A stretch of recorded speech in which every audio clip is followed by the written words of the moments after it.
Mimi, welcome to Backstories. Thank you for being with us today and welcoming us into your studio. Thank you for having me.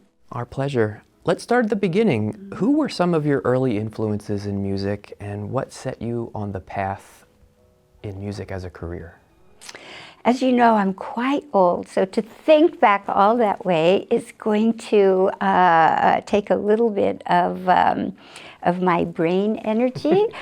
I can attribute my love for music to my father, who was a passionate music lover. He loved classical music, and he would go to whatever ends it took to be able to have music in our home. One of my first memories is I grew up in Davis, California. And at that point, Davis was just a little agricultural, not even a city, it was a townlet of 3,000 people. It took 2.5 hours to get to San Francisco because the highways hadn't been built yet.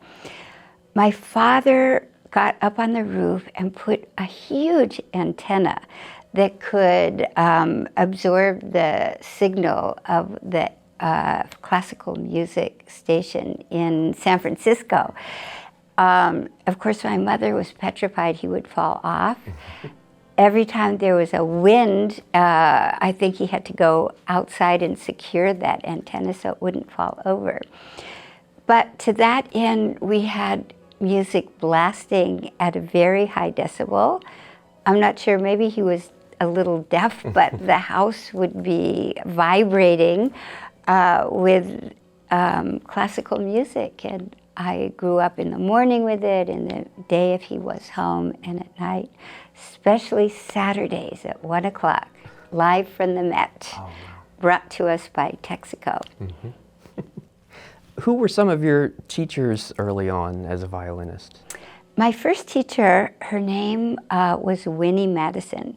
She was not a professional violinist, she was mostly a visual artist. But I grew up in this little town. There were no violin teachers, of course, per se. And I didn't even know I was going to play the violin. Actually, I asked for a piano from my parents. They couldn't afford a piano at that time. They asked friends of theirs if they could even find a violin. They had a friend who had a violin up in the attic. It was a full-size violin, actually. I was 8 years old, so I can't imagine I was full-grown yet. But that's what I started with, a full-size violin, which maybe today is why I play the viola also. Then we had to look for a teacher. So Mrs. Madison came forth, and she was wonderful because she gave me a love for music. We played little duets all the time of these little books that I then found when we went to London, and I would go to these old dusty music stores. And you probably can see some of those books already here. So she was my first influence, and she realized one other interesting thing about her. Her daughter developed the restaurant in San Francisco called the Greens Restaurant. And I know why, because every time I would go to Mrs. Madison's house, it would smell so good. So there are always little threads of things going through a household that end up in something quite wonderful. Then she sent me to a teacher in Sacramento. So every week we would drive to Sacramento, and I had lessons with a very nice woman, Donna Erickson, who was in the Sacramento Symphony. Wonderful. Early in your career, you shared the stage with some truly exceptional musicians and some marvelous conductors. Leopold Stokowski comes to mind. And I know that one of his charges was to sort of demystify classical music and make it accessible to audiences. What influence, if any, did he have on your career as an educator from that perspective? I played in the American Symphony his very last year. He was really old. He was so old at that time that he would walk out on the stage and his long white hair would float behind him. And my memories of playing in that orchestra was musical freedom. He would not let us string players play with the same bowings, which today we're glued to the concertmaster to make sure we're all doing the same thing. But if I played the same bowing as my stand partner, I would get a look that I was really young. I think I was 22 years old, or 21 even, and that would, okay, I better change my bow. I don't want to do any bowings that are the same. It took me a little bit of time to get out of the habit of that freedom of bowing. The results of that bowing was this luscious sound that would come out of the orchestra. And he is attributed to the Philadelphia orchestra sound, the Philly sound, that was a very ingrained signature. Yeah. The Philadelphia string sound is such a trademark. Right. Yeah. Probably started way back when, Yeah, beautiful. beginning of the 1900s. So what brought you to Indiana University, and what were the circumstances surrounding the beginnings of the IU String Academy? I think I can tell this story now because I don't think this story could unfold today in today's world of how we develop things. I think we could be a lot more spontaneous in those years. I came to Bloomington in 1975 with my ex-husband who came here to teach viola. At the end of that first or second semester when we were here, a wonderful music education professor, Dr. Miriam Gelvin, approached me and she asked me if I would set up a string program. We have to remember there were no children's programs in those days. I said I could try, and she got Charles Webb, our wonderful dean, to agree to give me a space. So I had a space, and we must have sent out some feelers. So by the end of the first year, I had 15 or 18 students. And at the same time, that in 1976, I was also assistant principal viola in the Indianapolis Symphony. And I would commute to Bloomington once or twice a week to teach these kids. By the second or third year, I had so many students that Charles Webb, he called me in, and we loved Charles because he had an idea, and it didn't take very long to accomplish whatever idea he had. So he said, Mimi, you have so many students. I'll give you an AI, an assistant instructor. And by then I was actually teaching viola at the university, at the Jacob School. My first AI was Rebecca Henry, who has gone off to create her own wonderful career at Peabody and be a major force on the East Coast. Wow. And then a few more years later, I had so many students that Charles called me in and he said, Mimi, I have to make you an assistant professor. And I said, okay. And I am not very attuned to stepping stones in my career, as you will see as this story unfolds.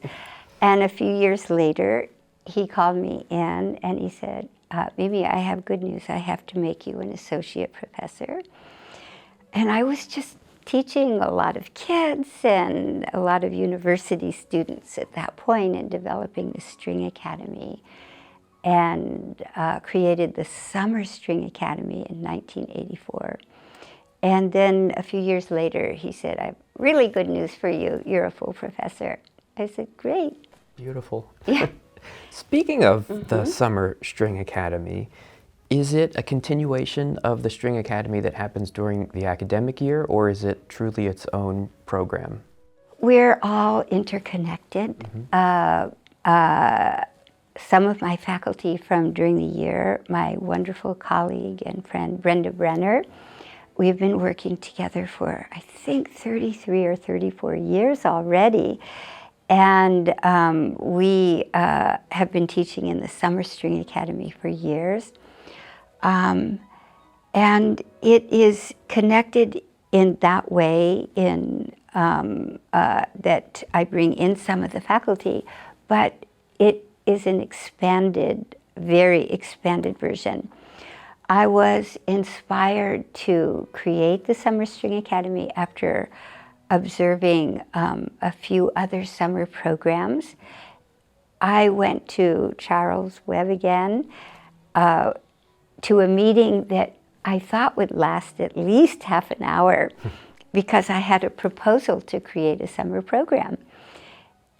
His first question was, how much will it cost? I said nothing because it will be self-supporting and we would use the facilities, which is the wonderful in-kind exchange. And after 5 minutes, he said, okay. And that was the birth of the Summer String Academy. I remind him of this story every summer when I see him. The first summer we created in relation to the String Academy, and we created the Summer Festival, the Chamber Music Festival. There was always the Orchestra Festival, which doesn't exist anymore. That was a very exciting time for us at the music school because Mr. Gingold would be the concertmaster. Students would stay here to study with him, and students from around the world would come for that summer festival. We continued on with our Summer String Academy and the festival. We attract students from around the world. Maybe not quite as many this summer, but we have a couple coming from Switzerland, Portugal, Finland. And hopefully the kids from China will come back next year, but I hope so. we have to wait and see how the world unfolds. Of course. And your local students here in Bloomington continue on in the summer as well? They continue. We have a summer program for the younger ones that can accommodate all their needs, an intensive program or lessons and group classes. And the International Summer String Academy is extremely intense. The kids practice 4.5 hours a day. They have 2 hours of chamber music. At night, there are master classes, concerts.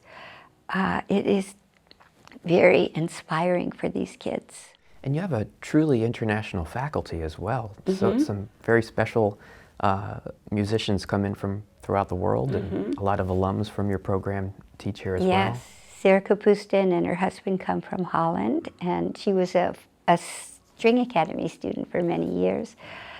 And this summer, Richard Lynn is coming to be with us for some master classes and a concert with Ji Chen. We also have Amir Eldan, who's coming from Michigan. But over the years, yes, we've had wonderful faculty from all over the world. Wow. Getting into the teaching, you're known the world over as a master teacher. What are the tenets of your pedagogy? I think that as a teacher myself, and what I try to instill in future teachers, is that we have to understand our expectations. We want to understand what we ourselves can do, therefore what our students can do. in line with that, we have to give our students a healthy foundation. That means they have to understand their physical body. They have to understand the physical motions that it takes to play a string instrument. They have to have a love for music that we as teachers inspire in them. They have to understand music by having listened to music and playing chamber music, playing in their orchestras at school or in youth orchestras or chamber orchestras. And my signature, not that I'm the only one with this signature, is to put all of this in a non-judgmental environment. She talks a lot about the non-judgmental attitude, and I feel that it's not just talking the talk, but she walks the walk with this, and I think that she has touched so many people in such an intense way through this, just taking this not judgmental attitude and putting it into her own pedagogy, and therefore the pedagogy of all of her acolytes who are out in the world, which there are many string academies that are in many ways related to what she's doing here. I feel like she really cares. She cares about music as a whole. She cares about the individuals. I mean, she's everybody's mom, and she just wants the best for these kids. And that, she just won't accept anything less than that. And she works so hard herself that it becomes, easy for us to try to keep up and to work with her, alongside her. She was my primary teacher from the age of 4 until 16. And she showed me how to reach my own potential. She also showed me what it meant to be a holistic educator, and that she imparted huge amounts of knowledge to all of us, but also showed us how to be successful in whatever we chose to do. The environment that we can create for them offers them the possibility to make mistakes, to understand their mistakes, to know that they can correct their mistakes with repetition, without tension, without anxiety. This gives them the confidence to get up on the stage and to be able to play freely, musically, because they have done the work at home and understand that they'll be able to have beautiful performances. That's so inspiring. At those early stages when they're first learning and becoming aware of their bodies as they're holding an instrument, and are they also learning by reading music, or is it purely by rote and by ear? How do you start them off? Well, I am not a Suzuki teacher, but I embrace the Suzuki repertoire up to a certain point. As with any method system, there are limitations. So we as teachers want to fill in all the gaps to create a complete and functional and intelligent violinist, violist, cellist. So in the beginning, in our program, we teach the kids how to play without the visual music in front of them. They come for a private lesson every week and a group class every week from the very first week of their study. In the first group lessons, we're already reading rhythm values. So after a few months, or depends on the age of the child, they will also be reading the notes. So they will have the best of all worlds. Thinking about how your program is unique compared to others like it around the country or the world, what would one or maybe two things be that really sets the IU String Academy apart? We work as a unit with all my teachers, that we all philosophically teach from the same well. We enjoy working with each other. The synergy that's created between us is the energy that we're able to give to our students. I think that that is one thing that is unique about what we do. And you'll be coming up on your 50th year of teaching in 2026? I know, isn't that amazing? That's magnificent. Yeah. You mentioned Sarah and Roland a few moments ago. Who are some of the other folks who have really made it and made their mark on the music industry that have come through the IU String Academy or even your private studio?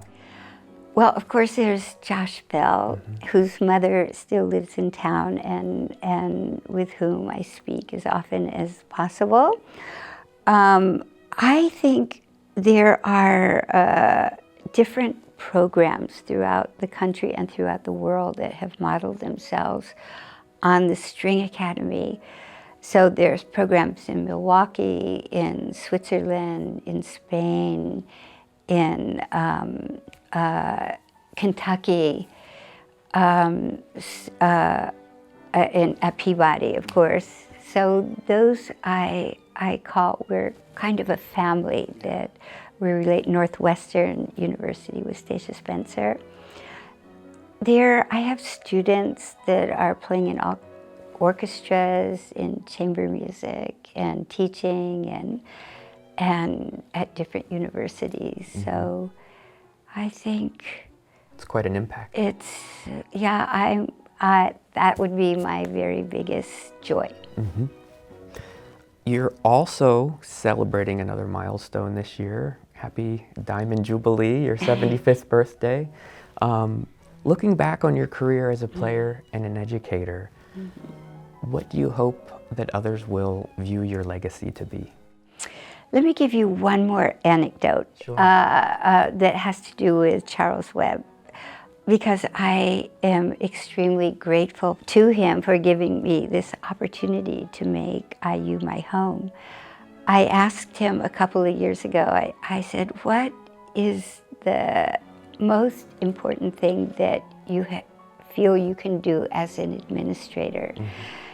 I thought it would take him a while to answer that question, but very quickly he said, my role as an administrator, first of all, is to hire the right people and give them the length of rope that they need in order to develop themselves and their students and their work. And so I'm not sure what he saw with me. I was just, well, we can do the math. I was 25 years old. And so he took a bet on me, and for that I am extremely grateful, and he let me do this. To put sort of a coda on that, this summer the String Academy is presenting you with a special birthday celebration recital. How does that make you feel? Well, I'm a little intimidated, and I think I don't see the years go by. I also want to say I'm extremely grateful to my life partner, Atara Rod, who has supported me all these years and let me do all of these things. I have not a clue what this is about, and I suppose you're not supposed to tell me either. I don't know very much myself. So. So we'll just have to wait and see. But I am very honored and feel very, very privileged. I have led a very privileged life, and grateful to all the people that I have worked with and work with me. And I imagine Atara will be in the audience with you. Yes, he will. Enjoying it all? I hope so. Fantastic. Well, it's such a testament to everything that you've provided Indiana University and the Jacobs School of Music and the community of Bloomington. And it's been such a pleasure spending some time with you, Mimi. Congratulations on everything you've achieved. and we wish you many happy more years. Thank you so much. My pleasure.